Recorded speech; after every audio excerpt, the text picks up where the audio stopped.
જય સ્વામિનારાયણ. એટલે સરસ મજાની ઉપનિષદ વાત લાવીને મૂકે છે. એ તાત્વિક સમજવા જેવું છે. મુંડક ઉપનિષદમાં સરસ ઋષિ બતાવે છે, દ્વા સુપર્ણા સયુજા સખાયા સમાનમ વૃક્ષમ પરિશસ્વજાત. એક વૃક્ષ ઉપર બે પક્ષી નિવાસ કરે છે. કેવા છે? સુપર્ણા છે, સુંદર પાંખવાળા છે. સયુજા એક જ જાતિના, અને સયુગ એટલે જોડાયેલા છે, જોડલા છે. સખાયા એ બંને મિત્ર છે. પરિશસ્વ જાતે એકબીજાને વળગેલા છે. તો આ વૃક્ષો કયું ને પક્ષી કયા? આ દેહ રૂપી વૃક્ષ છે અને આત્મા અને પરમાત્મા રૂપી બે પક્ષી છે. હૃદય રૂપી ઘોંસલામાં આત્મા અને પરમાત્મા રૂપી બે પક્ષી નિવાસ કરીને બેઠા છે. વાત મૂળ શું છે કે જે છે એ ખાલી જાણવાની જ વાત છે. ઋષિ બતાવે છે. તો આ દેહ નગરીમાં દેહ વૃક્ષો ઉપર આત્મા ને પરમાત્મા રૂપી બે પક્ષી છે. કેવા છે? સુપર્ણા છે, સુંદર છે. સુપર્ણા કહીને સુંદરતાનું નિરૂપણ છે. પક્ષીની સુંદરતા પાંખથી અને માણસની સુંદરતા આંખથી. તમે ગમે તેવા હેન્ડસમ હો, બરાબર બ્યુટીફુલ, આ તે બધા સરસ હોય, લાટાપાટા જેને કહેવાય, પણ હવે આંખ સેજ આમ ત્રાહી થઈ ગઈ હોય, પૂરું થઈ ગયું. આખું સેમ્પલ બદલી જાય. બોલો, સુપર્ણા છે, રૂપ રૂપના રાશિ છે, સુંદર છે. સયુજા છે, એક જ બ્રહ્મ જાતિના છે, જાતિ ભિન્ન નથી. સંયુક છે, જોડાયેલા છે.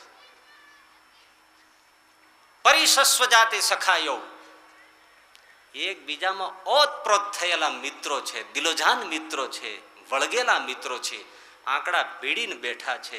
એવા બંને મિત્ર છે, પરમ સખા છે.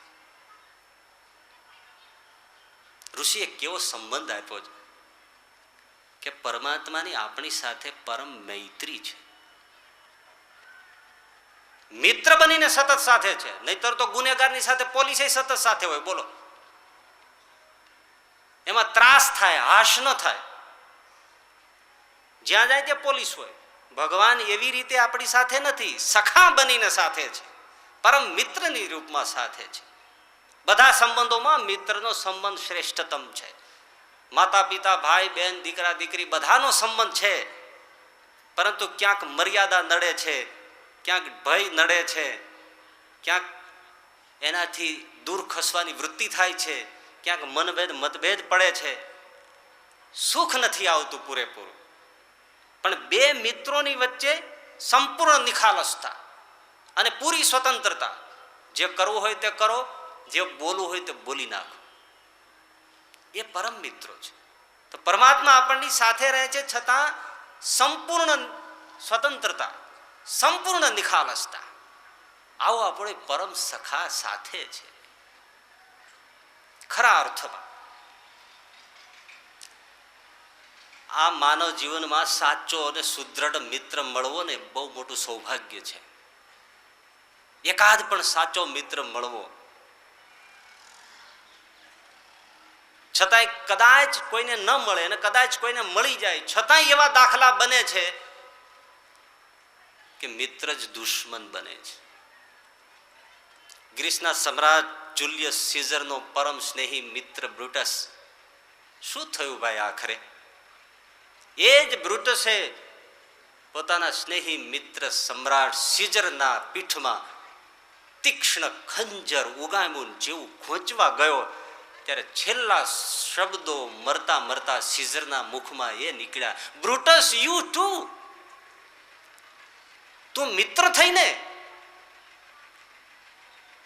તો મિત્ર હતો, એણે જ હત્યા કરી નાખી સીઝરની.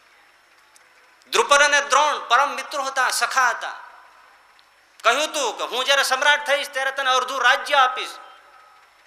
દ્રુપદ મહારાજા રાજાધીરાજ થયા અને દ્રુપદને ઘેર છોકરાઓ દૂધ વગર ટળવળતા હતા. ત્યારે એક ગાયનું દાન માગવા માટે દ્રોણ દ્રુપદની નગરીમાં આવ્યા ત્યારે ચિત્રે હાલ દ્રોણને ધક્કા મારીને કાઢી મૂક્યા છે. આવા ભિખારીની સાથે મારે મૈત્રી કેવી? મિત્ર મળે નહીં, અને મળે તો બહુ ભરોસો નહીં. આજે જુઓ ને, કે છે ને લોકો કે ભાઈ ઘરેણા મૂકવાના ઠેકાણા છે, બેંકમાં લોકરો છે, પરંતુ વાત મૂકવાના ઠેકાણા નથી. તમે કોને કહી શકો? કઠણ છે. આ આપણે બધા બેઠા છીએ, પણ આમાંથી વિશ્વાસ કેટલાનો આવે કે તમે કાલ સત્સંગી આવા નવા રહેશો? ઘણા ગોટલી માજન જેવા હોય, આજ અહીં માથું કાઢે ને કાલ બીજે કાઢે. વિશ્વાસ ક્યાં છે એકબીજા? ગુરુ મહારાજન, સાધુ મહારાજન, પરમ સ્વામીજીઓ એવું બધું કહીએ છીએ, પગના તળિયા આંગળીઓ ભરાઈ ભરાઈને કાઢી નાખીએ છીએ. વિશ્વાસ સંપાદન ક્યાં છે?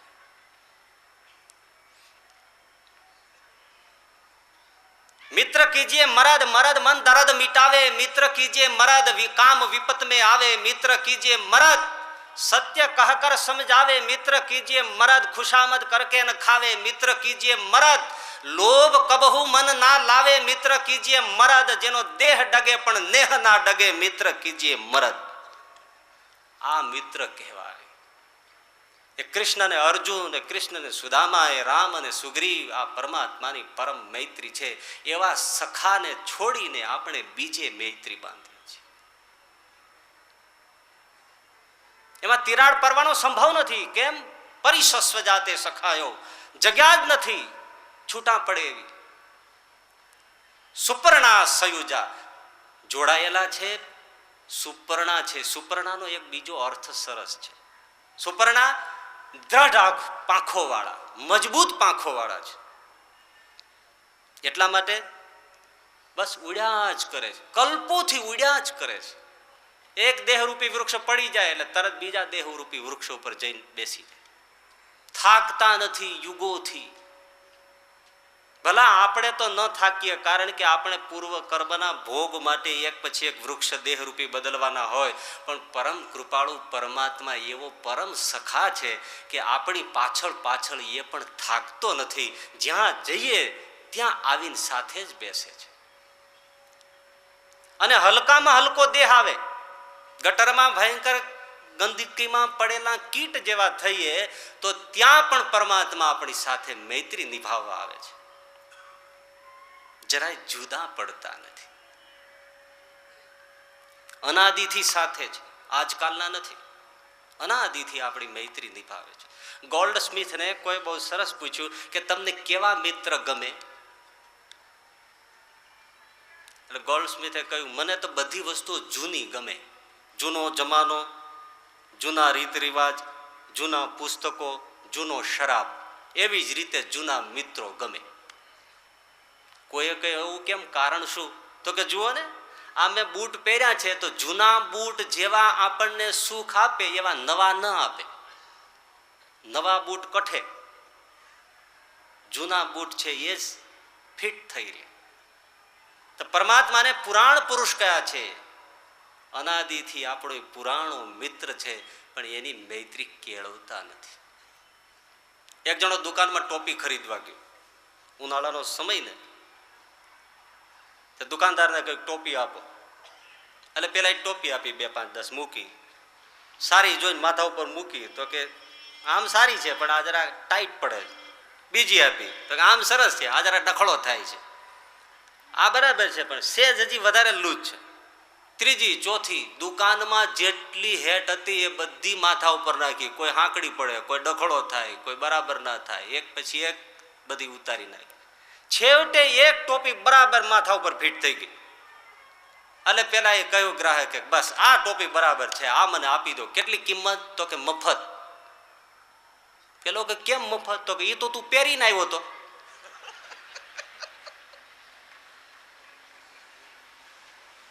પરમાત્મા આપણી સાથે પહેલેથી પહેરાયેલા છે, જોડાયેલા છે. એ જેવા ફીટ આવશે એવો બીજો કોઈ ફીટ નહીં આવે.